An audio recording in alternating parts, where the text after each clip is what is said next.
Welcome to Barry's In the Interim podcast, where we explore the cutting edge of innovative clinical trial design for the pharmaceutical and medical industries, and so much more. Let's dive in. Wonderful. I welcome everybody to In the Interim. We have a really cool session today. We are joined by two really interesting people. The first, Merit Cudkowicz, who is at MGH and is going to come talk to us today about the Healy ALS trial and all things clinical trial science related to that. And we're joined by Melanie Quintana, Dr. Melanie Quintana of Barry Consultants, and she has been working on the statistical analysis and design of the same ALS Healy Platform Trial. So welcome, both of you. Let's start, Merit, with tell me about how this trial got started. Yeah, very nice to be here with Melanie and with you, Scott. In about 2018, we were thinking about how we could be more efficient in testing treatments for people living with ALS, also known as Lou Gehrig's disease, because finally there was a big pipeline of therapies, but the old-fashioned way of doing one at a time was taking a long time. So we read this New England Journal of Medicine article by Janet Woodcock talking about master platform trials, and it was something we had never heard about. And so we started to call around, and we really found that there's a lot of experience in it, in cancer and with the Barry Consultants group. So we got a group together to learn from you guys, as well as people who had run them in other diseases. And the message was loud and clear that ALS was ready for that. So that's how we got started. And I remember you came and you said, we want to be enrolling in a year. And Melanie and I looked at each other and said, yeah, wow. And of course it happened. And of course you're a force behind that. So interestingly, Melanie, when it started with 5 arms. Is that right? Yes, we picked 5. And then because of the timing of the drugs, we ended up with 3 first, and then we added the 4th and 5th shortly afterwards. Okay.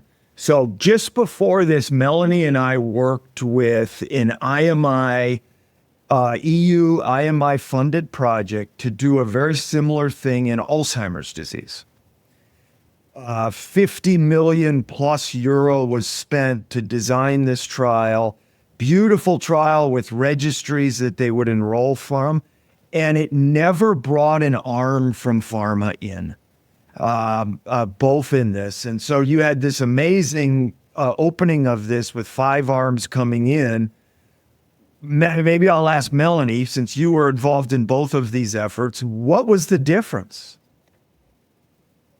I think there are a lot of differences. Like you said, Scott, from the beginning, Merit, you came to us, you said, we're going to do this in a year. And I thought, oh my goodness, but okay, let's go. And I think even from the first meeting, you could tell that there was such an energy about your group, and like everybody had really done their homework. You had such a solid backbone to work off of that it was like, well, this might actually go within a year. So I think that was a big, all of the people that you have, Merit, and all of the team really sort of supported this to be able to go quickly.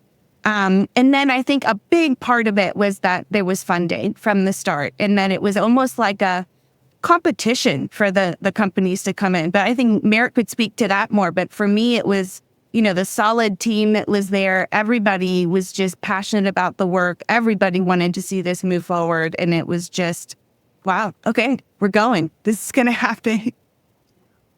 Well, all these illnesses need speed, but, in ALS, that's always the thought is this is such a rapid illness where people live three years, sometimes a little longer, but you have to move fast. And we have this network, that NEALS consortium, with sites all over and experience in trials. So it was almost like we needed to do the last 20 years of work of building the ALS trial network to be able to launch fast. But as Melanie said, having the funding was key. And that was it was a gift from a patient I took care of, Sean Healy, for which we named the platform trial after him, where he gave us resources so that we could for the first 4 companies, contribute some philanthropy to get it off the ground. And as Melanie said, we made a competition. We had an RFP for the first companies to join us.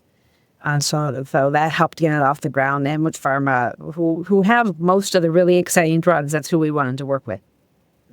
So in thinking about the role of the platform and having multiple arms come in this, how many applications did you get to join the master protocol?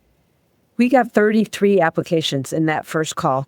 Now, they weren't all ready for a phase 2 trial, but they were really good ones. And we had a scientific review and picked the first 5. Okay, so this just points out that this is not a disease where there's 1 or 2 drugs of interest. There's a huge number of ideas in an incredibly hard disease to treat. But and so the part of the role was bringing in the many drugs, taking many shots on goal in the scenario. Yes. I think the other thing that helped, I was just thinking about this, is that before we issued the call for applications, we had a 1-day industry roundtable, and then Melanie was there, and we invited all the companies we knew of that had drugs that might be ready for phase 2, and we talked about the trial design, and we gave time for industry to voice their input in the design and things that they might worry about or want to know about before we finalize the design. And that, in retrospect, that was a really good thing to do. Yeah. I don't know that we did it, with so planned out, but it was a way to get buy-in. Yeah, I think you're right. I think it was very helpful that there was a convergence and a collaboration with everybody, including patients, on what is the best trial design. So companies knew that if they joined the platform, they were joining the best trial design that they could do. And there wasn't a lot of argument around, which endpoint should we use? What should we do here? Everyone just kind of was on board that if we're joining a convergence of collaboration across key opinion leaders that was really the best design that we could have run at the time. Okay. So different groups looking to start these master protocols, it's almost like there are 4 stakeholders that are a key here. And if any one of these fail, the trial may not go, which are sites. You have to have the sites, and you had this incredible Niels network of sites. Patients, if patients aren't interested in the trial, there's no trial. Pharma and regulators. So you've touched on a little bit about patients and Sean Healy being very excited, providing funding for this. The Niels network, so you had this incredible ability to put this master protocol on the sites. So you talked about the patients. You had this 1-day consortium with pharma and got them all excited about it. What about the 4th pillar about that, the FDA? What have your interactions been with the FDA on the trial? The FDA interactions have been really fantastic. So we met with them early on twice. Once just with the design team, so the team from Berry Consultants and the team from MGH and Niels, to just lay out our plans, get their input, and they were so enthusiastic. This was when Dr. Billy Dunn was in charge. We actually left the meeting where they said they hoped that one day we'd be writing papers together about this approach for neuro-therapeutics. And you don't usually leave a FDA meeting with that. So that was step 1. And then step 2, we came back with the first 4 companies. And so we had a meeting all together. And we had time, each company alone and time together. And we took a nice picture of that. And that was really uplifting as well. I'll add, it can be a challenge when you're, it's statistically speaking, when you're putting forth complex or innovative features, so it took work, right? Like we had for I would say at least a year and a half, we had many iterations back and forth with the FDA, just getting them comfortable with the complex and innovative approaches that we needed to take within the platform trial. But because we were able to do all of that up front, really the back and forth, the iteration, getting them comfortable with what we were proposing, each new industry sponsor didn't have to go and then recreate the wheel and do that all over again. So it's almost like we did all of that hard work up front to get the the agency comfortable with what we were doing, and we didn't have to keep doing that over and over and over again afterwards. The other thing I'll add, because Melanie, you can't say this, but the respect the FDA has for the Berry Consultants Group on platform trial design is probably on more, but that helped a lot because they want to learn about this. This is new in a lot of neurotherapeutic areas. And so it really felt like a partnership on trying to figure out how to do this in the best way. And then I'd also say that we just recently went back to share our learnings from the first 5 regimens. And again, just the design team. And that was really positive as well. Yeah. So I want to touch on the 5, but maybe for our listeners, our dozens of listeners out there, Melanie, can you tell me a little bit about the science of the trial, the statistics? What's the design for regimen A, for regimen B? Right. So it's a shared control design. In parallel, what we call regimens are enrolled in the design. Industry sponsor would come in, they would be a regimen. We have sort of 2-part randomization. One, you are randomized to any of the available regimens. And then once you are randomized to that regimen, you will get more information about it. You would give consent to be a part of the regimen. There may be some slight minor inclusion, extra minor inclusion, exclusion criteria that you need to pass for that regimen.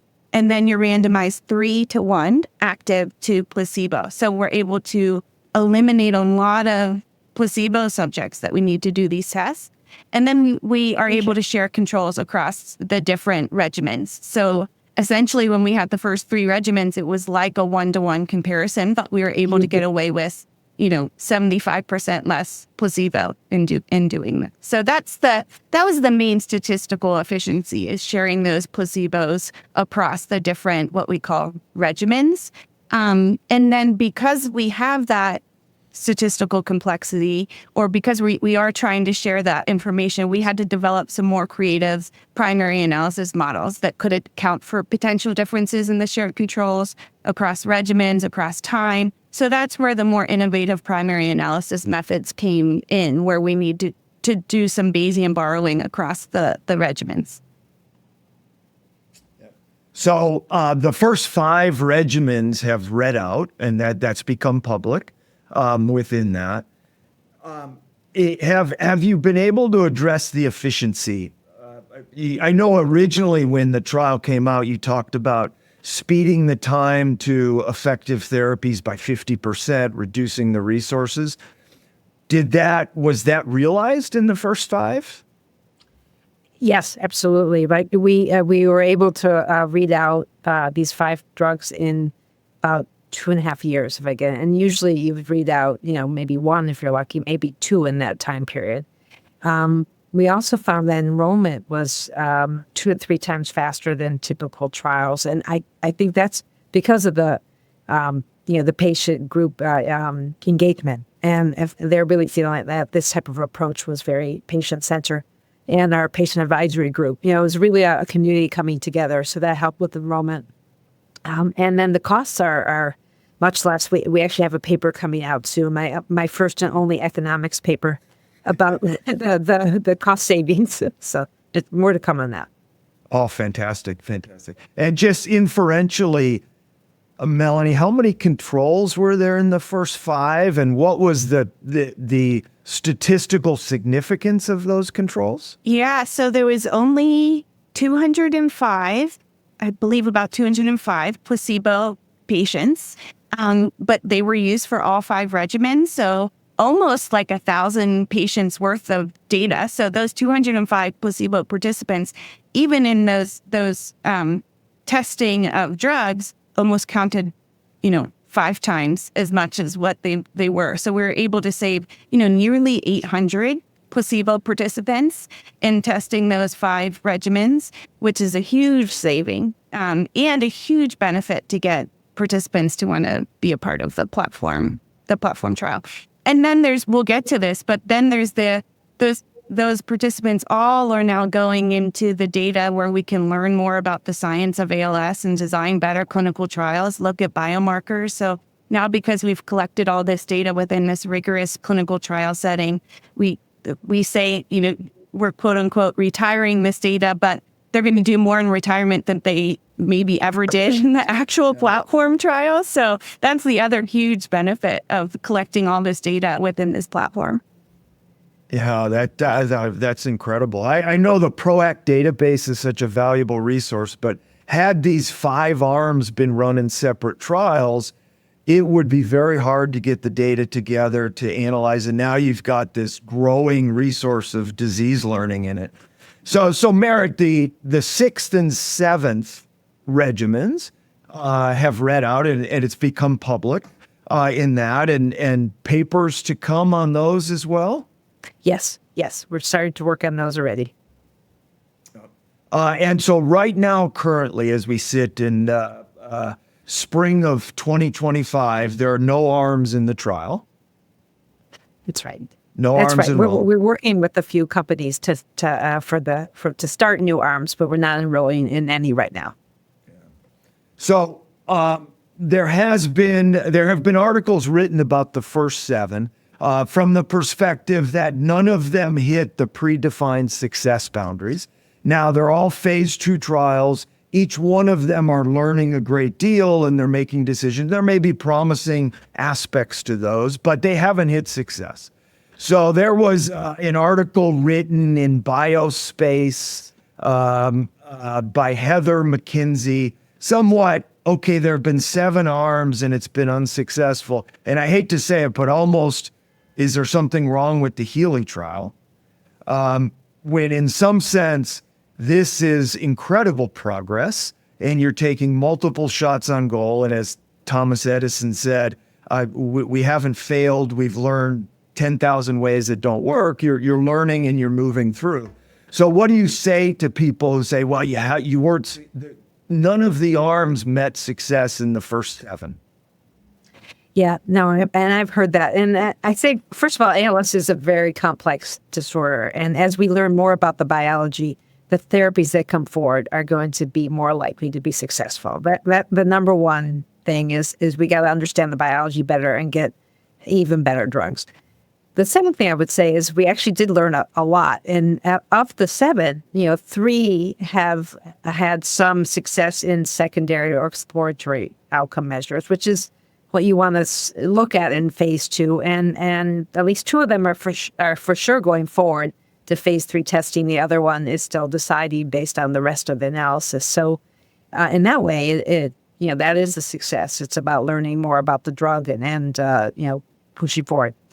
And the third thing I say is we did take some time now, again with Melanie and other biostatisticians' help, to look at what we learned about the first 5 and do we want to adapt the platform trial? And we do, and maybe Melanie could talk a little bit about those adaptations. But we are going to make changes to kind of increase success, the probability of success by the trial design.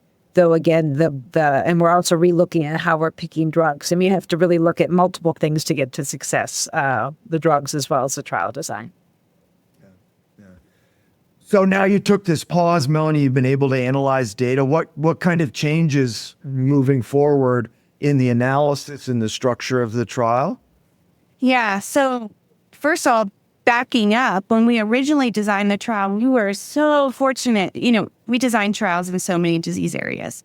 Oftentimes, when you're designing the trial, you're making wild simulation assumptions about the endpoints in the disease area. You have no clue what's going to happen in the trial. But in ALS, we are so fortunate to have historical clinical trial databases like PROACT. It's a statistician's dream, honestly, to be able to jump into ALS and just dig into real data to design a clinical trial. So we were able to use that PROACT database to design the trial for the first 5 regimens. And then now that they've read out, we're kind of retiring that data, we're learning from it. We summarized the first 5 regimens, and it was spot on to our simulation assumptions. So that just speaks to the benefit of historical clinical trial databases, and that everybody should be putting their data so that we can learn from previous clinical trials into those. But so the simulations were spot on. I think in terms of power, we still believe that our original design was very appropriate. We are looking at some things, though, a lot in terms of potential mechanism of action. So while we still think we're very well powered with the original 6-month design, we do want to potentially move to a longer design in case some of the treatments take longer to start. We also looked at a wide range of inclusion-exclusion criteria. There's this thought of like maybe we want to get faster progressors so we have more power, and we looked at lots of different things. People are looking at, NFL as an inclusion-exclusion criteria. And really, what we found is there's no magic bullet to get these sort of like not too fast progressors, not too slow progressors. There's really, if you really whittle it down to that real homogeneous population, you're looking at such a small subset of the disease. So we still felt pretty strongly with our original inclusion-exclusion criteria. But again, because of potential mechanism of action, and Merritt can speak to this, we wanted to try to go in a little bit earlier. We were originally randomizing up to 3 years since onset, and now we're going to be looking within 2 years of onset. So in terms of statistics and power, I think we didn't need to make many modifications, but it was really about, the drugs and are we missing anything? I'll add that, since we started, kind of a new biomarker came to the world of ALS, neurofilament. There's been interest to and that can predict, speed of progression as well as possibly be a biomarker of treatment effect. So we in the new, in what we call the next master protocol, we will also be stratifying by neurofilament levels to try to balance the group. So, but, that didn't exist in 2018, when we were designing the study. So we're adapting with learnings. So let me ask Merritt a loaded question. A lot of companies come to us and they're interested in NFL and a lot of neurodegenerative diseases. So you mentioned it almost as a demographic biomarker at the beginning. Do you believe it's a surrogate marker of clinical benefit as the patient progresses? Now this is not, you're not setting regulatory precedent, but as an expert in ALS, do you believe in NFL as a sort of surrogate clinical marker? I believe in it, I guess, 50%, meaning that if it changes, yes, I think we do have a good example with a very targeted gene therapy that if you decrease neurofilament, you have a clinical outcome. I'm not convinced yet of the opposite, that if a drug doesn't change it, then it's not going to have a clinical efficacy. I just think we don't have enough data to be confident of that. But I hope we'll learn more, because every clinical trial in ALS is now including neurofilament, including the platform trial. Yeah. So amazing learnings on things like that within the trial. So a lot of groups that are interested, by the way, the success you've had in the 7 regimens coming in the time frame and all that's been absolutely incredible. But other groups that maybe in cancer and in this phase 2 space, invariably they start thinking about phase 3. Have you thought about an arm that kind of hits success that they can immediately seamlessly enroll phase 3? Is that something you've thought about? Is that a possibility in the HEALEY trial? We've been thinking about it, and we haven't designed it yet. But yes, I'd like to keep thinking about that. We haven't designed that yet. I'd love to hear Melanie's thoughts. But I'll say we have also been thinking about the other end, the phase 2A end. Yeah.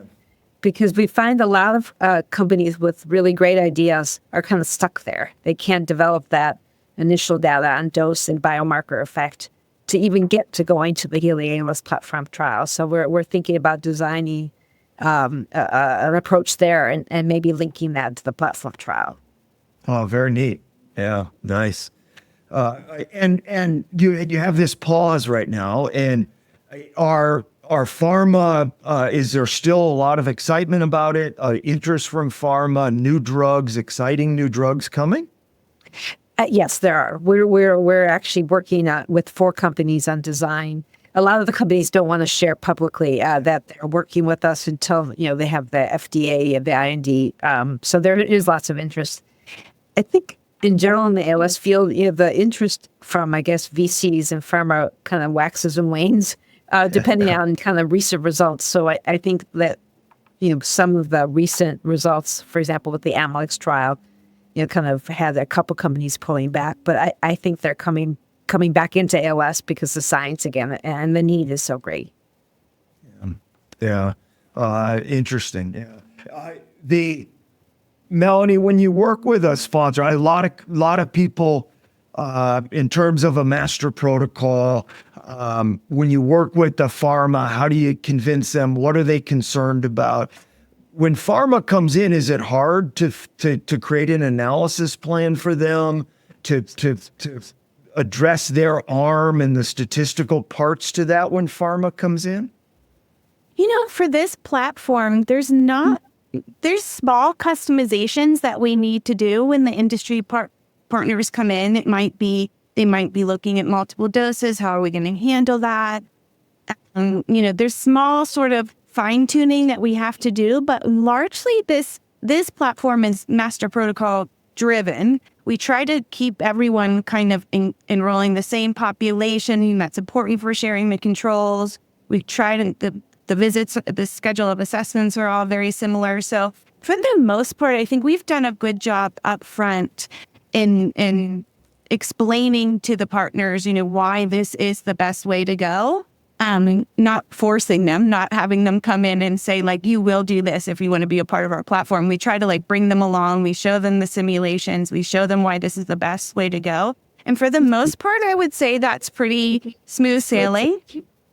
The hardest part, I don't know what you think, Merritt, but my opinion is the hardest part is the inclusion-exclusion. Is really negotiating and making sure that we can get that to be quite synergistic across all of the regimens. Every industry partner comes in with their small inclusion-exclusion that they want to add, and we need to really make sure it's necessary for safety or for mechanism of action reason. Yeah, I agree. Those are really the two only ones that it would make sense to change it for in a platform trial. Interesting. Well, it's really neat that you've come in the interim of the trial with this pause. I know you have a lot of exciting things coming forward. I want to congratulate both of you. It's amazing clinical trial science, amazing thing for ALS. It's also moved other disease areas forward. It's set this incredible example. So Merritt, congratulations to you. Melanie, congratulations on this work. And thank you both very much for joining in the interim. Thank you, Scott. Thank you, Melanie. Yeah, thank you.